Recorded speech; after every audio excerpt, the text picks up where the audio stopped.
Hello students, कैसे हैं आप सब। हमारे मेन चैनल पर एक बच्चे ने कमेंट करके पूछा कि सर लॉकडाउन में घर पर पढ़ने में मन नहीं लग रहा, क्या करूं। सर प्लीज़ रिप्लाई करिएगा।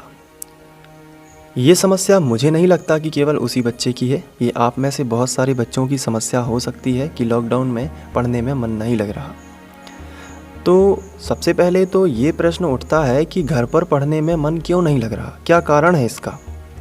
तो इसका सीधा सा जवाब है उत्साह में कमी, जुनून में कमी।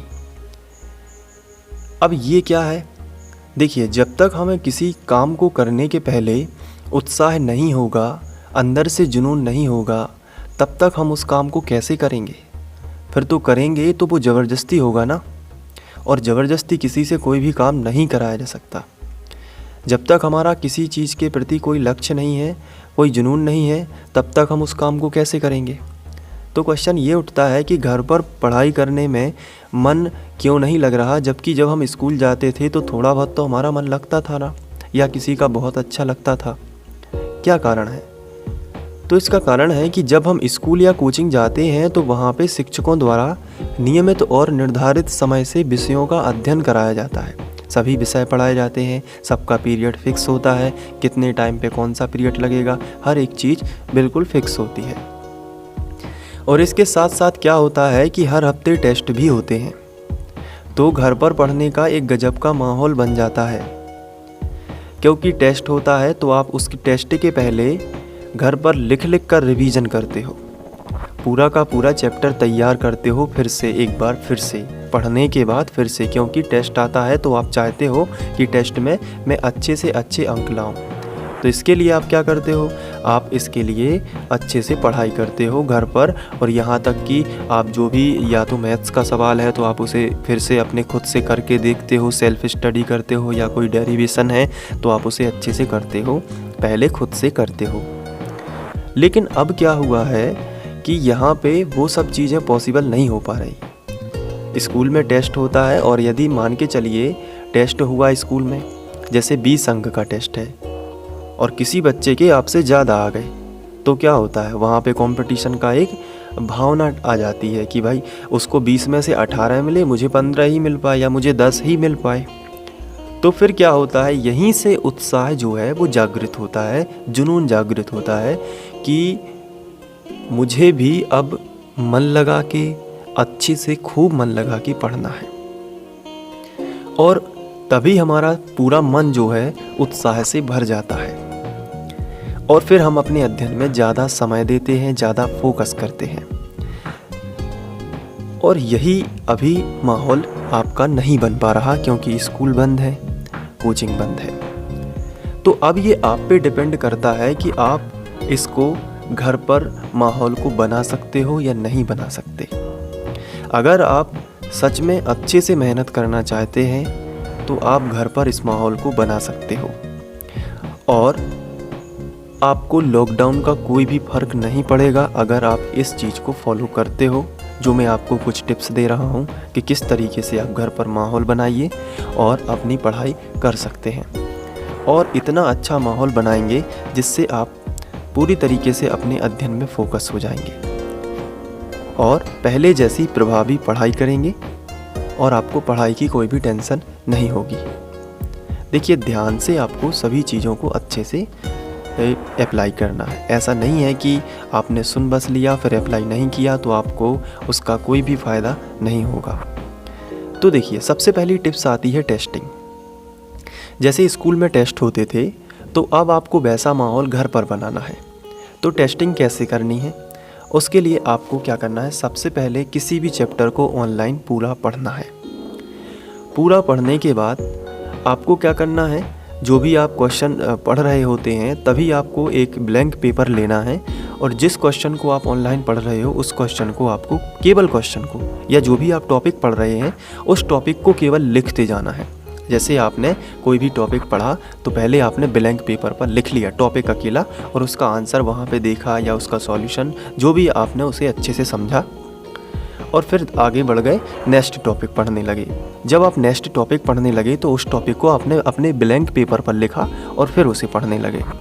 फिर आगे बढ़े, नेक्स्ट टॉपिक पढ़ा, फिर उसे ब्लैंक पेपर पर लिखा और अगला टॉपिक। इसी तरीके से धीरे धीरे करके मान के चलिए उस चैप्टर में 15 टॉपिक हैं, तो आपने पूरे के पूरे 15 टॉपिक कर लिए और 15 टॉपिक को आपने एक ब्लैंक पेपर पर लिख लिया, केवल टॉपिक को, और यहाँ पे आपने क्या किया है, उसको अच्छे से कर लिया है। आप इसमें बीच बीच में रफ़ का इस्तेमाल कर सकते हैं। जो सॉल्यूशन उन्होंने समझाया है, आप वीडियो को पॉज करके फिर से एक बार उस सॉल्यूशन को अच्छे से करिए।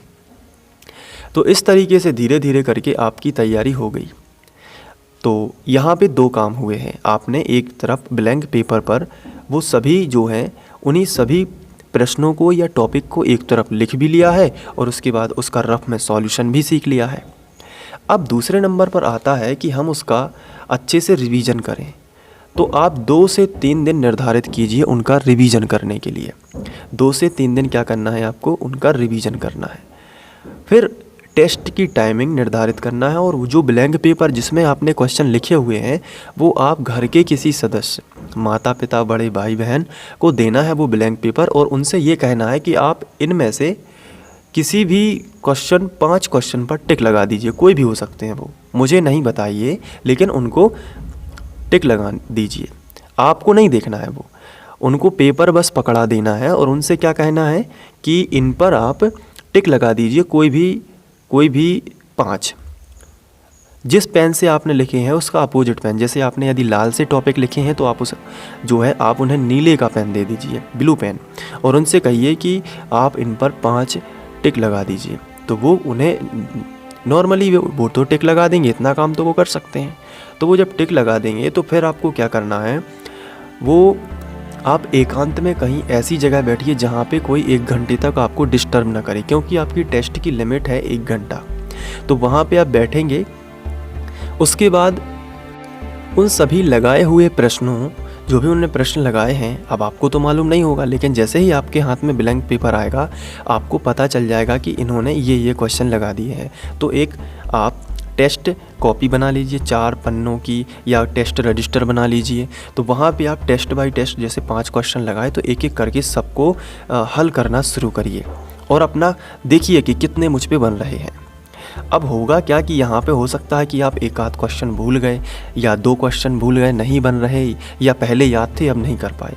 तो अगले टेस्ट में जब आप ब्लैंक पेपर में ये लिखें तो उन 2 प्रश्नों को भी जोड़ लें। सबसे पहले उन्हीं को जोड़ें और उसके बाद अगले चैप्टर की तैयारी करें तो उनको। तो इससे क्या होगा, एक तरीके का धीरे धीरे माहौल क्रिएट होने लगेगा और आपको मालूम भी नहीं होगा, पता भी नहीं चलेगा कि कैसे मैंने घर पर इतना अच्छा माहौल बना लिया जिसमें मेरी फैमिली भी, मेरे माता पिता भी उसमें सपोर्ट कर रहे हैं। इसके बाद क्या होगा कि जो आप पहले टेस्ट में भूले हो वो अगले टेस्ट में जोड़ लोगे। मूल्यांकन भी बड़ी ईमानदारी से करना है, टेस्ट भी जैसे आप ईमानदारी से कर रहे थे वैसे ही आपको मूल्यांकन यानी चेक करना है। चेक कैसे करना है, अगर आपके आसपास कोई दोस्त रहता है तो सोशल डिस्टेंस बनाते हुए आप इसका ऐसे भी कर सकते हो। इसमें क्या होगा, इस प्रक्रिया और अच्छे से ये होगी। इसमें जैसे आपके आसपास कोई दोस्त रहता है तो उसमें क्या होगा, वो आपको ब्लैंक पेपर देगा टिक लगाने के लिए, आप उसको ब्लैंक पेपर दोगे टिक लगाने के लिए, जो जिसमें आपके टॉपिक लिखे हुए हैं। तो वो क्या करेगा कि उसमें टिक लगा देगा, वो अब आपकी कॉपी वो चेक कर देगा और वो आप उसकी कॉपी चेक कर देंगे। तो इससे क्या होगा, कंपैरिजन भी होगा। हो सकता है उसको 20 में से 18 मिल गए, आपको 20 में से 16 मिले या 15 मिले, तो आपको पता चलेगा कहीं ना कहीं ये ज़्यादा पढ़ाई कर रहा है तो मुझे भी करना चाहिए। तो ये बिल्कुल स्कूल या फिर कोचिंग जैसा आपका माहौल बन जाएगा। तो ये आपको लगातार 2 महीने तक करना है। इससे क्या होगा कि किसी भी आप सब्जेक्ट को पूरी तरीके से कंप्लीट कर सकते हैं।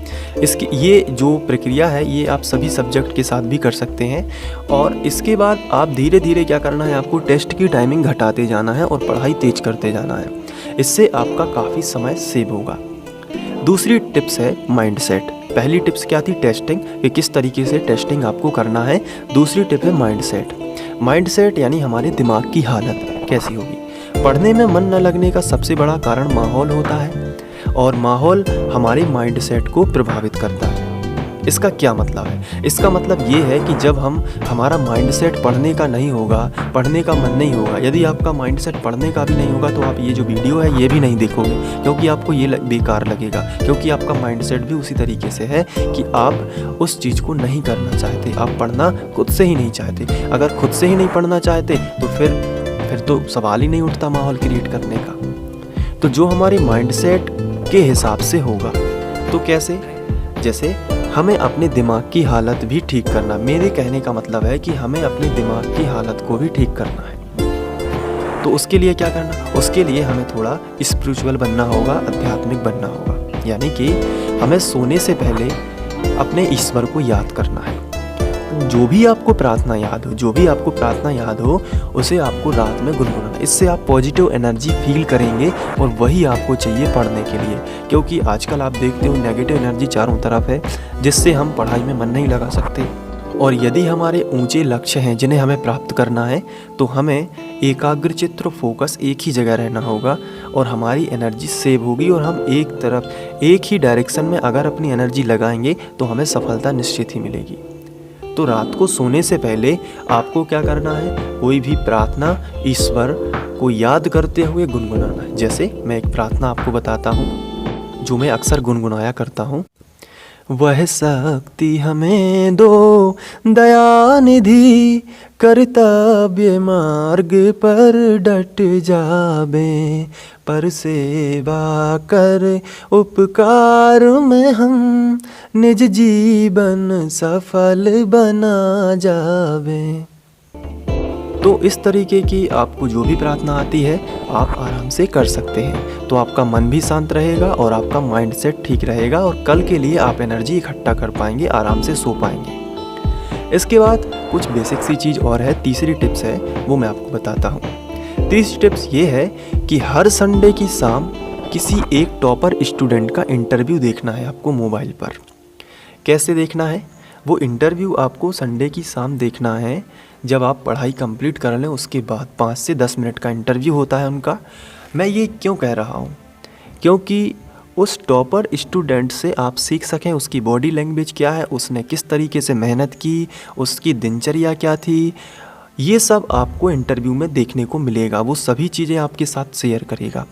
अब ये इंटरव्यू अलग अलग राज्यों के टॉपर होते हैं ना, उनसे आपको सीखने। आपको ये मतलब नहीं रखना कि ये राजस्थान का है कि ये गुजरात का है, तो लेकिन मैं तो यूपी का हूँ या बिहार का हूँ, तो मैं कैसे इसको देखूँगा?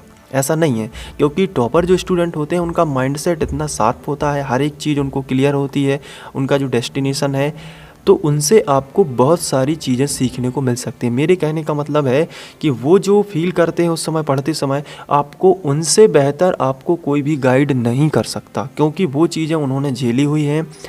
तो वो बताएंगे आपको कि कैसे उन्होंने तैयारी की। वो सभी अमूल्य बातें होंगी, बहुत ज़्यादा, जिनकी कोई कीमत नहीं है। इतनी अच्छी अच्छी बातें होंगी। तो आपको क्या करना है? एक डायरी बना लेना है, एक पर्सनल डायरी, और उसी में उनकी सभी हैबिट को, जो भी वो कह रहे हैं कि कैसे पढ़ना है, क्या करना है, उन सभी को नोट करना है। तो आपके पास लिखित रूप में होगा, क्योंकि कभी कभी हम भूलने लगते हैं, तो हमें पता होना चाहिए कि क्या क्या उसने बात की थी, तो कैसे हमें चलना है। हाँ, यहाँ पे ध्यान देने वाली बात यह होगी कि आपको सिर्फ उस दिन एक ही इंटरव्यू देखना है, क्योंकि कहीं ना कहीं ज़्यादा मोटिवेशनल वीडियो या इंटरव्यू देखने से आपका गोल्डन टाइम बर्बाद होगा, जो लौटकर वापस नहीं आएगा। और इंटरनेट पर तो इतने सारे वीडियोज़ हैं कि आप इन्हें पूरे साल भी लगातार देखते रहेंगे तो भी ये कभी समाप्त नहीं होंगे। और वैसे भी सबसे बड़ा मोटिवेशन तो खुद वही टॉपर है जो आपके फील्ड में कुछ कमाल कर चुके हैं, जो बस आपको उन्हीं को देखना है और उन्हीं से सफलता का राज जानना है। इसके बाद चौथी टिप्स है खेलकूद, फिजिकल एक्टिविटी। अब ये फिजिकल एक्टिविटी कहाँ से आ गई? तो इसका रीज़न क्या है कि देखिए, जब तक हम फिजिकल फिट नहीं होंगे, अच्छे से एनर्जी से भरे नहीं होंगे, तब तक हमारा माइंड भी सही तरीके से काम नहीं करेगा। तो आपको क्या करना है? 1 घंटे तक फिजिकल एक्टिविटी करना है, जो भी आप पे पॉसिबल हो सकते हैं। आप शाम को घूमने के लिए भी जा सकते हैं, आप कोई गेम खेल सकते हैं। तो इससे क्या होगा? आप एनर्जी इकट्ठी करोगे, आपके पास एनर्जी होगी जो पढ़ाई में काम में आएगी। तो ये 4 टिप्स थे जो मुझे कहीं ना कहीं लगते थे कि आप इन पर चलेंगे तो लॉकडाउन में भी अच्छा घर पर माहौल बना पाएंगे, जिससे आप पढ़ाई बहुत अच्छे से करेंगे। तो उम्मीद है कि आप इन पर चलेंगे और आज से ही, मैं तो कहता हूँ आज से ही आप बिल्कुल फिक्स एक हिसाब से चलें और माइंडसेट अपना बना लें। क्योंकि देखिए, परीक्षाएं तो होगी, लॉकडाउन कभी ना कभी ख़त्म तो होगा, तो परीक्षाएं तो होगी। इसलिए फिर आपको लगेगा कि यार मैंने पढ़ाई क्यों नहीं की, उस समय मुझे पढ़ लेना था।